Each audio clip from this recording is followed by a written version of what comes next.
Good evening. You have found yourself at the 2026 Mellovania Shareholders Report, or whatever this is.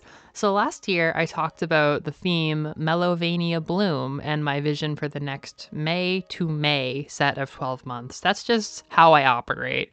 The new Mellovania year begins in May, and I have known my vision for the next year for a while, though in there is some built-in confusion even to me, but I got a butterfly in my stomach. I'm ready to tell you, and let me just say, it is not anywhere near as difficult to say as last year. Boy, I had my work cut out for me with the I am no longer a pure gaming channel. Also, I'm struggling with Metroidvanias. That was like, that's a that's a battle for the soul of the channel right there. This is not that.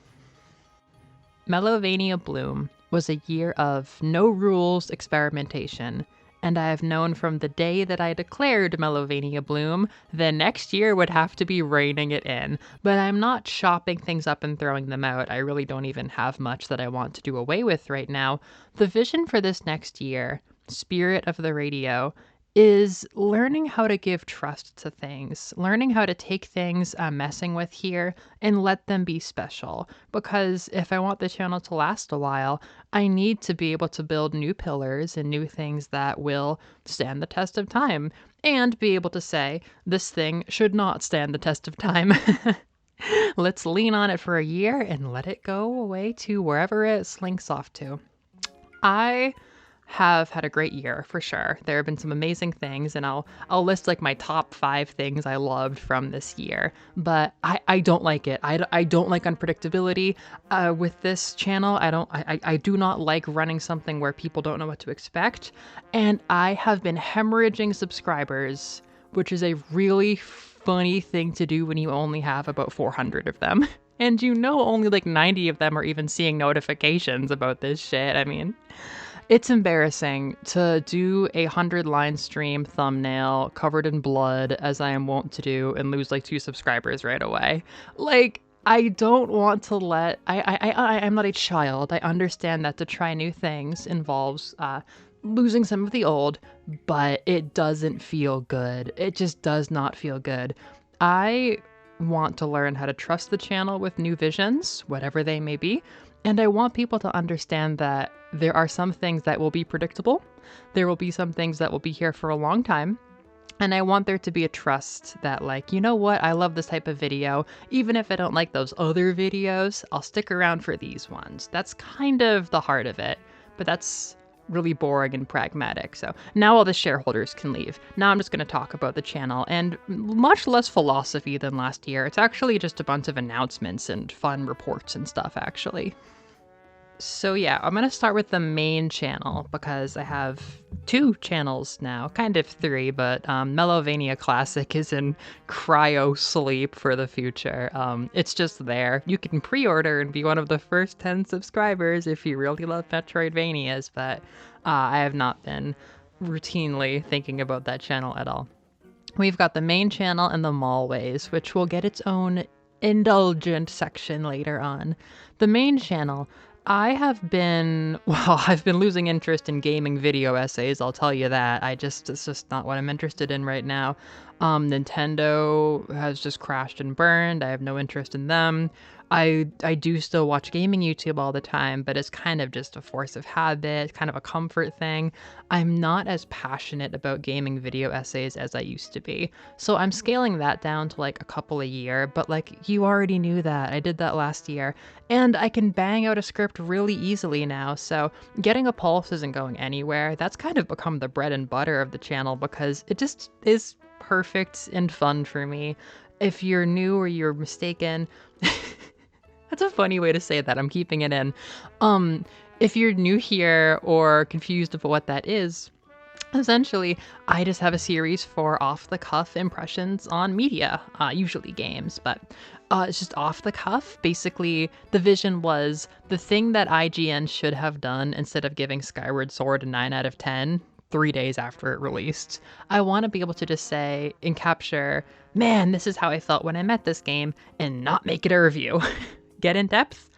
not a review, not forever. It's literally meant to be not discarded, but it's meant to age funny. That's just how it is. And I love those, and I can script them. I always script them now. I can edit them. Star Fox is one of my favorite videos I've made recently. That's great. That's the bread and butter of the channel.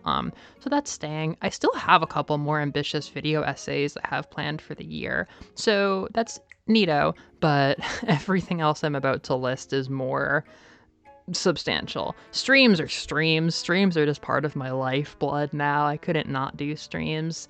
We'll see what kind of content I do and I don't do. The major thing is holidays. I am already planning on Cyber Souls Day 2027. No points for guessing what the game is going to be. It's very predictable. And Celeste Month 2027. I mean, what was Celeste Month 2026 if not building up hype and lore and magnitude for the next year? No, yeah, just this morning I was sketching notes about Celeste Month 2027, like Jack Skellington getting out of Thanksgiving brunch. Yeah, so that's something to look forward to. Nothing's really changing there. My lifestyle can still support streams really well, so streams are streams.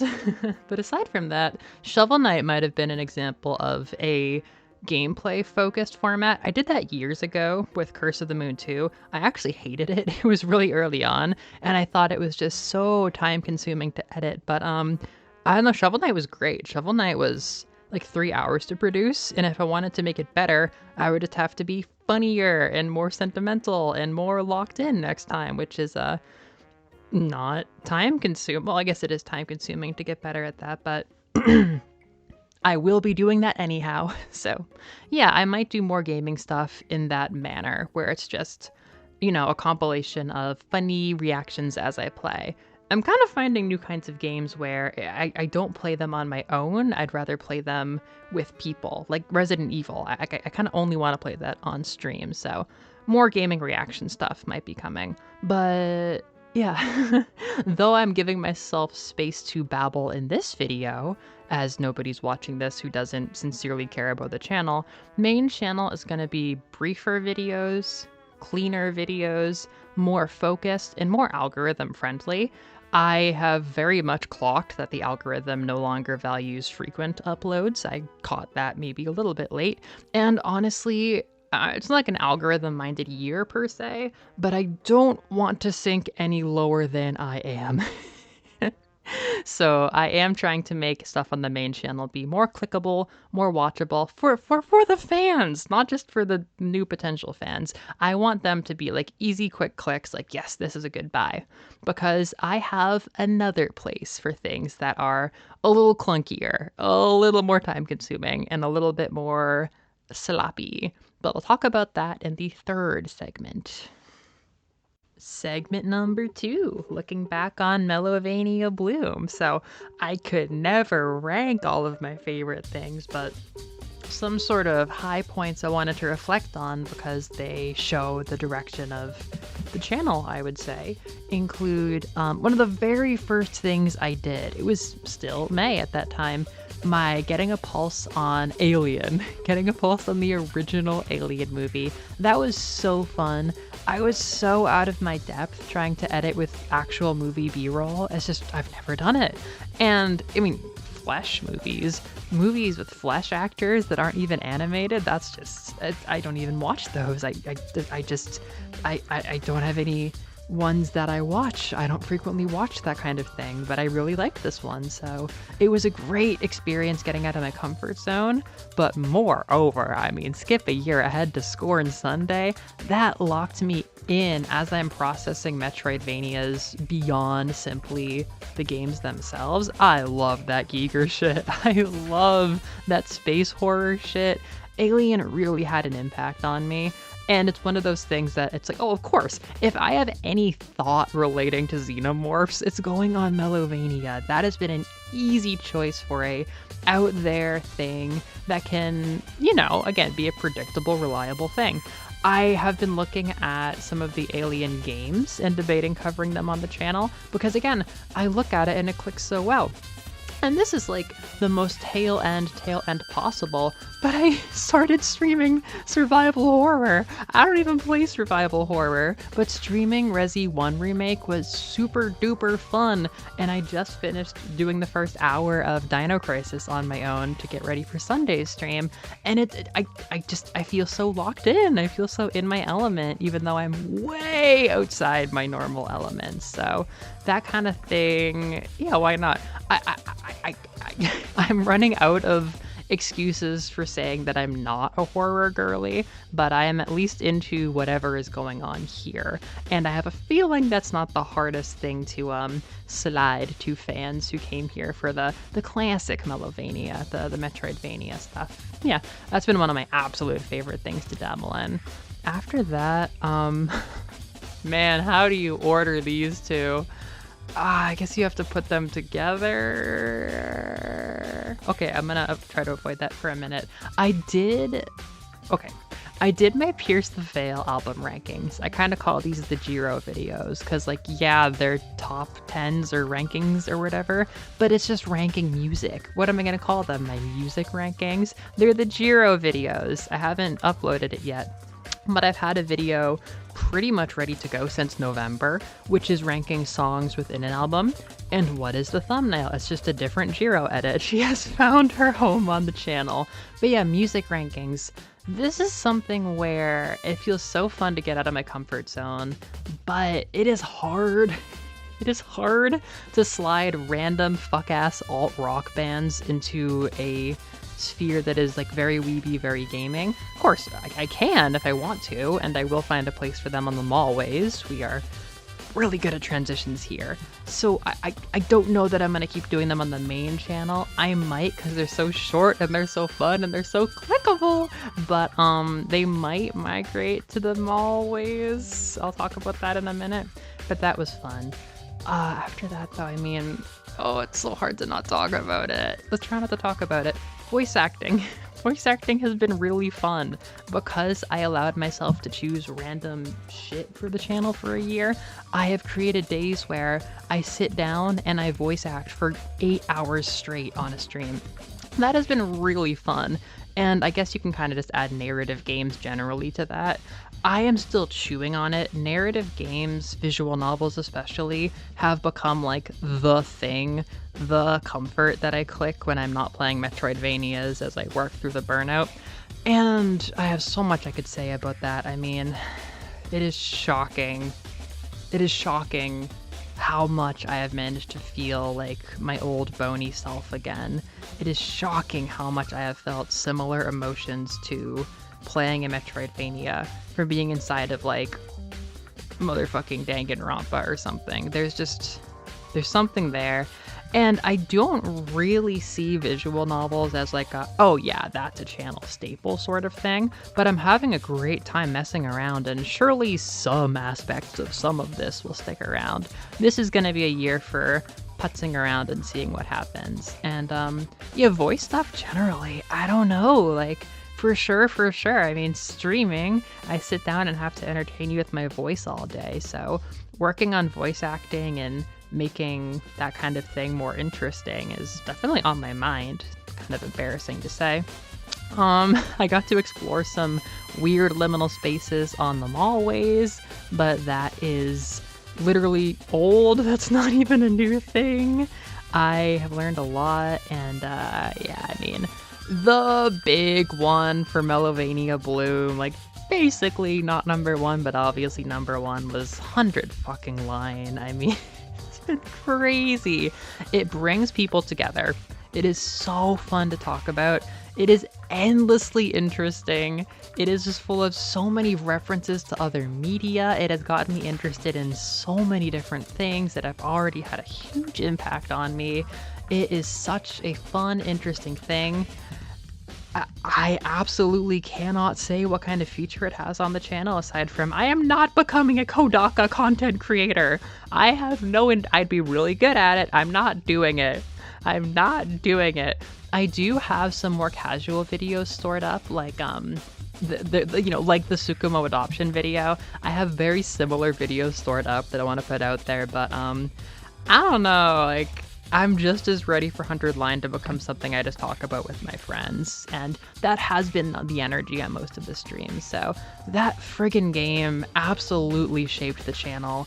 I will always be looking for 100 Line shaped experiences to bring to streams because, my god, we have had a good time. But I won't harp on it. Either you already know or you don't fucking want to hear about it anymore, right? And then, yeah, that is the last I can say before transitioning to the Mallwaze segment. But what the fuck is the Mellovania Mallwaze?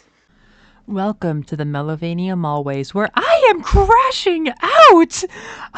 Get out of here! Why did die in chapter 2? Yeah, I'm sorry. I had to tell them. But don't worry. I'm sure we can work something out. You could have told them this was all my idea. Then nobody would get mad at you. You really are too honest for your own good, Takumi.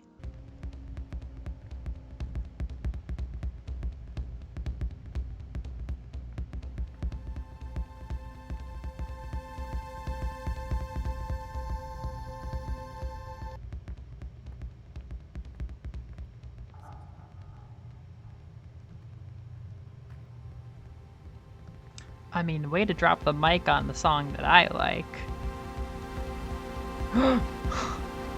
I woke up sucking a lemon.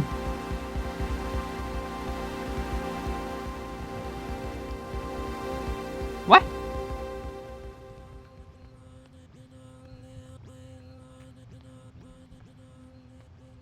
How did you change the song? Maybe the greatest gem of all that the Bloom era leaves with us is the Mallwaze, my side channel dedicated to mall slop, which is unscripted long-form content with a much lower, cheaper, easier to acquire seal of quality.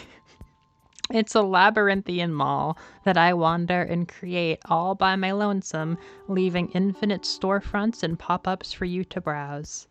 Basically, I wanted a place as a dumping ground where I could do whatever all the time and not worry about, keeping it up to a standard of quality, not worry about curating it one way or another. It's just maximalist. However, it does have its own soul. The more that I create, the more that I get it, the more that I get the vision. It was initially just a place where I could put Let's Plays. Let's Plays are just hard. They're hard to fit on your main channel. They drown everything out. They're such big, watches, and they're a big hurdle. They're a big hurdle for if you're navigating somebody's channel. You see 20 videos from a Let's Play and now you can't see anything beneath it. They're a little bit of a headache, but they've become much more than a headache. They've become kind of a piece of the philosophy. And if you're interested, you're interested. If you're not, you're not. I reckon there's not even many people that could be interested. But I just want it to always feel like there's something new you haven't seen there. Like, if you're in the mood for Mellovania, I want there to be some weird cavern of that damn fucking mall that you've never gone down, and maybe you could discover something new. Like, what the heck is this game? What is this band? And yeah, there's really no specific theming. I have a video I really want to make about Muse's new album. I already made the first one, and I'll definitely make my reaction to the album when it comes out. But Muse's new album has been a theme. There's a Let's Play of the Radiohead Kid A Amnesiac art exhibit, which is absolutely one of the greatest things I'll ever put on there. My middle school Radiohead fan first-hand reaction to this crazy immersive art piece that is just, on one hand, like nothing I've ever done on the channel, on the other, just right at the heart of Mellovania. And I would say the crown jewel is Danganronpa Diaries 1+2 Complete Edition. I did a live prediction, live reaction series to two of the craziest, most fun, mind-bending, soul-tingling, just absolutely wonderful video games I've ever fucking played, and me being wrong as hell and making all these predictions that did not come out and saying all this shit that aged terribly as characters I thought would do X went on to fucking die like Y. Oh my god, those videos. They're sloppy little podcasts you can just listen to with no script and no plan, and I just babble like this, but They mean the world to me. They are gems, and I enjoyed making them so much that I've announced the Danganronpa Diaries Deluxe series, where if I want to go back and talk about Leon, I'll just do that. And there will be a Super Diaries 2x2 series in some form once 2x2 comes out, though I do plan to stream that game if it's at all possible. Yeah, that is a good taste of the Mallwaze. Just random chunks of my brain that lets you get much deeper into things. And as maybe you can tell, like, sadly, a lot of the more personal stuff has kind of shifted there. I still don't want to be super oopy goopy as the channel grows. I don't want y'all getting parasocial on me, but there's some content that I don't really care to cover on the main channel anymore, just as I learn about what it means to be online and what it means to be exposed to fandom and stuff like that. There are some interests that either I hold to my chest and don't want to make content on, or if there's anything, it's going to be in a quieter, more positive, more thoughtful, more low key environment. There's just some games that I just don't really care to throw to the firing squad anymore. It's just not really the place for them. So yeah, the Labyrinthian Mall is a little bit softer. It has its niche, and it will certainly be continually growing. So thank you, Mellovania Bloom, for the Mallwaze. Slops on. Thank you for joining us on today's presentation. But you may have noticed there was one little thing that stood out and probably has been persistently going, what the heck is that for a lot of people during the Mellovania Bloom era. So please stay tuned for our last announcement. Please take a look at this. It's the Vocaloid. It's the vocal synth. Oh boy. I mentioned last year that my type of special interests that power this channel, right? The big pillars are music, anime, and games. And they're very different. And they all three have always been inspiring the channel in different ways. Anime is nowhere near getting its own focus because A, it's the most flexible. You can anime up a game easily. You can be deep in the world of anime without watching Japanese serialized television shows, for sure. But it does also have a specific, thing you associate it with. And I absolutely have scripts. I have videos in my mind. I have like the first shots that would be fired if I became a straight up Anituber, but I'm just not interested. It's not time yet. One day those might be fired. One day that might come, but it's not today. I know darn well which pillar is coming to bear the weight as gaming honestly sunsets a little bit. Like I got a stack of Vita games in front of me. I'm always discovering new games, but I know that the era where games are on top is coming to a close, and I'm very happy to be transitioning, but God, there is no special interest transition harder than games to music, because games are the most mindless. And I'm not saying that games are mindless, but you can just get addicted and you can go into the game and just kind of live in that very sensory way for ages. It can be very unchallenging sometimes. Whereas music, it's hard not to fuck up. It's hard not to mess up my relationship with music. It's the most complicated one of them. It's so easy to make one small move and mess up and just ruin my perspective on music or creating music or enjoying music. It just feels so finicky, but it's what's right and it's what's happening, and I'm so grateful to be getting back into music the way that I am. It's just a question of what I'm going to do with the channel. I've got all these crazy ambitions that pass through my mind. I get all these ideas, and they're always like the most out of left field, the most distant to what I've been doing, the most crazy. If I feel inspired to do them and lose subscribers, sadly, I will. But I do genuinely want to be tactful. I want to try things in moderation. I want to try things smoothly, and I want to build to them, and I want to integrate them and not just be like the alien of Hatsune Miku that showed up one day on my channel. I don't know what that looks like, but whatever I do, I well, am working with the current philosophies of the Spirit of Radio era, and all my ideas are very light and simple and easy to watch, short, and routine. That's the big thing. I have a few routine ideas that I want to do, and we'll see if I end up producing them, but they're going. I started the birthday videos. I will make Gumi's birthday video. And yeah, I'm just gonna have to take the year to try some of this wacky ass Vocaloid stuff and see how it feels, because it could be a huge pivot for the channel. It could be a really like big new wing that gets added to the museum, or it could just be a weird flash in the pan and I learn from it. I don't know, but I'm just gonna dabble. I'm just gonna try. I'm going to learn from what I experienced last time I had like a crazy big special interest flare up like this. It's been almost 2 years now, and I feel like I've hardly got started with vocal synth stuff. And it just feels like not the hardest thing to connect to the channel, but at the same time, it does feel like I'm forcing it sometimes. So I don't know. But yeah, I was tiptoeing back and forth on blatantly saying that the theme of this year was going to be music and Vocaloids.